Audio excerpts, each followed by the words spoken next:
ортосын жаңы баштап жаткан учуру жана алгачкы чабуул жана алгачкы гол 10 катар сандагы Экспо Стилекс командасынын башка маштуучулардын көзүнө илинет дагы.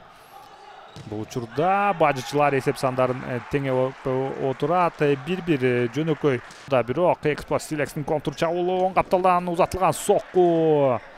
Бажычылар жана Медетбеков дарбазач менен бирге бир чыкты дагы, узатылган. Медетбековго жетип барган эмес дагы. Бул арада кандай гана ГТС'тин чабуулу 16 катар сандагы Арал көрөбүз. Кожомбердиев оюн талаасына чыкты. Абал чыгып берилген топ узатылган сокку. Белгиледи. Топ менен Салымбеков жана кайрадан стандарттык абал Эрали. Узатылган сокку дарбазачы позициондук чабуулда.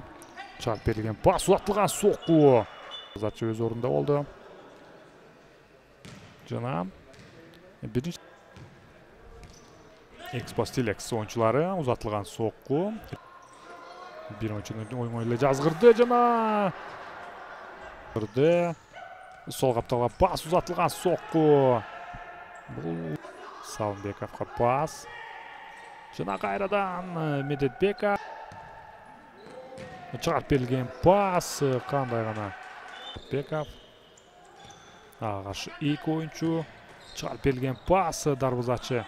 Топта биринчи Медетбеков жана Архат эсеп сандарын теңерген учуру.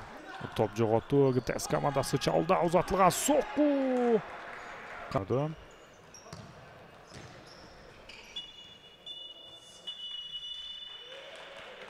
Жана финалдык кышкырык жаңырды.